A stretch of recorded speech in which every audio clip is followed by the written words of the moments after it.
کہ جنگی جو ایکوپمنٹ جو ہوتا ہے اور بالخصوص جو فلائنگ مشینز ہوتی ہیں، جہاز ہوتے ہیں وہ، یا میزائل ٹیکنالوجیز ہوتی ہیں، وہ جب کامبیٹ پروون ہوں، کسی جنگ میں وہ استعمال ہوئی ہوں، تو جو اس جنگ میں استعمال کے بعد جو اس کے نتائج جو ہیں، جب دنیا میں اس کا انالیسس کیا جاتا ہے تو پھر وہ پروڈکٹ جو ہے وہ اس کی ڈیمانڈ بھی بڑھتی ہے اور لوگ سیریسلی پھر اس کو لینے کے لیے تگ و دو بھی کرتے ہیں.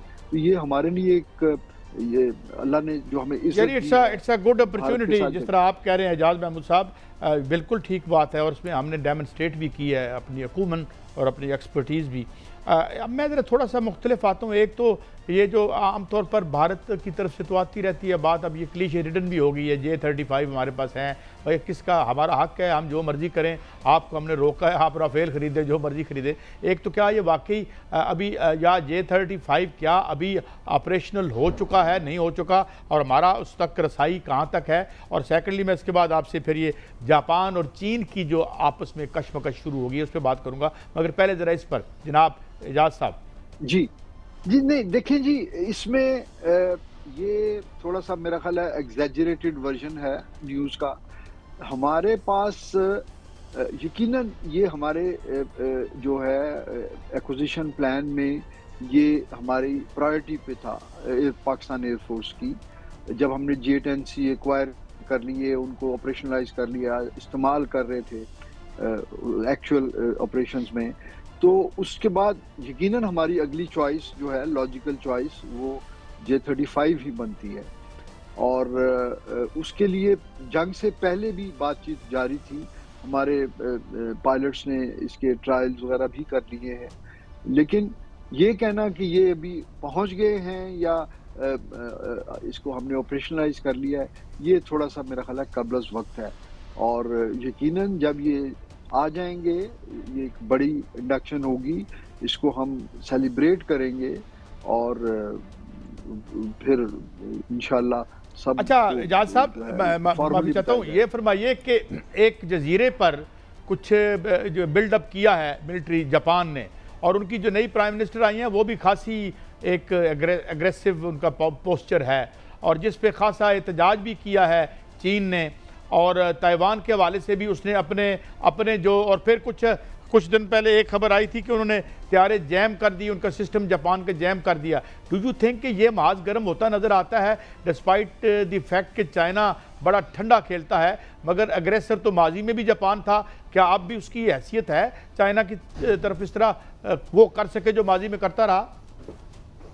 دیکھیے وہ تو اب ماضی بعید کی بات ہے، اور اس وقت کا جو چین یا اس وقت کا جاپان اور وہ اس زمانے کے حالات، وہ یقیناً تاریخ کا ایک حصہ ہے، اور ان کی آپس میں یقیناً تعلقات میں جو ہے نا بڑی حساسیت ہے اس میں، کیونکہ ان کا بڑی جو ہے نا ہولناک جنگوں کا، اور بڑی ایسی جنگیں جن میں بے شمار لوگ مارے گئے، بے دردی سے مارے گئے، وہ ان کی ہسٹری ہے.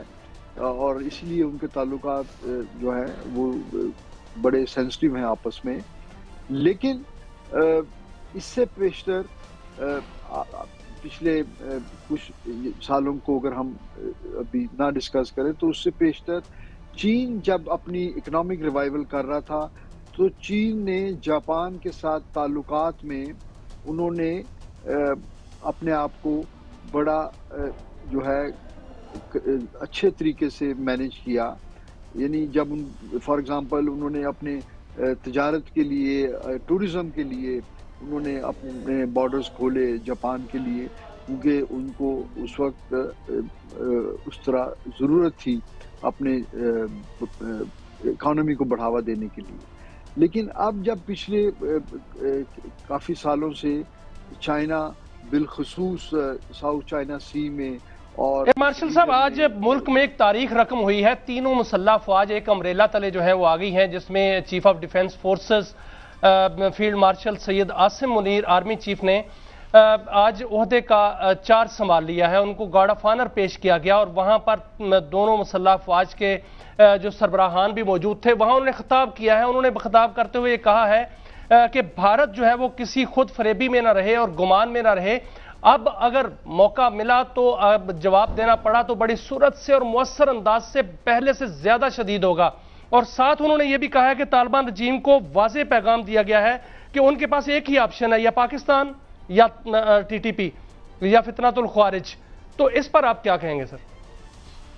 جی یقیناً دیکھیے یہ ایک ہسٹورک دن ہے, اور ایک ایسے جو جوائنٹ یا مشترکہ مسلح افواج جس کے جو سربراہ ہوں, جو کہ تینوں افواج کی اور اسٹریٹجک کمانڈ کی نمائندگی کر رہے ہوں اور اس کو کمانڈ کر رہے ہوں, صرف نمائندگی نہیں, اس کو افیکٹولی جو ہے اپنے نئے عہدے کے مطابق کانسٹیٹیوشنلی اس کا کمانڈ اینڈ کنٹرول اس کے ہاتھ میں ہو. تو اتنی بڑی فوج کے سربراہ کی حیثیت سے تو یہ جو انہوں نے کہا وہ ان کے شایان شان ہے, اور بھارت کو اور افغانستان کو جو یقیناً یہ میسیجنگ کی ضرورت تھی ہمیں, اور انہوں نے بڑے اچھے طریقے سے وہ میسیج دیا ہے. اب ہمیں دیکھنا یہ ہے کہ ان کی طرف سے اس پہ کیا رد عمل آتا ہے. اچھا, کیا دیکھ رہے ہیں آپ اعجاز صاحب کہ جو یہ افغانستان کے ساتھ ہم نے ان کو یہ میسیج تو دے دیا, ڈو یو سی کہ آپ دیکھ رہے ہیں کہ کوئی بیٹر سینس پریویل کرے گی افغانستان میں, کنسیڈرنگ جو ان کو فیڈ ہو رہا ہے انڈیا سے, اور ایک نہ جانے کس قسم کی ہمارے ساتھ ان کی مخاصمت ہے. تو کیا کوئی ایسا سیٹ اپ آتا نظر آتا ہے کہ بھئی کم از کم ایک بارڈر جو ہے, جو ہم یہاں سے دوائیاں اب رکی ہوئی ہیں, آج دوائیوں کے ٹرک وہاں رکے ہوئے ہیں اور ان کی مصیبت ہے, چلے ہمارا تو نقصان ہوگا مگر وہاں دوائیاں نہیں پہنچے گی تو کیا بنے گا. Do you see any better sense prevailing in the Afghan government? دیکھیے جی, اس طرح جو ملک ہوتے ہیں یا لیڈرشپ ہوتی ہے, ان کے رویوں کے بارے میں کوئی چیز پریڈکٹ کرنا بڑا مشکل ہے. ہم ایک گیس ورک ہی کر سکتے ہیں, اور گیس ورک جو ہے اس کا انحصار ان کے ماضی میں جو رویے یا برتاؤ ہے اس کے مطابق ہوتا ہے. تو میں تو کوئی بہت زیادہ پازیٹیو نہیں ہوں, ٹو بی آنیسٹ.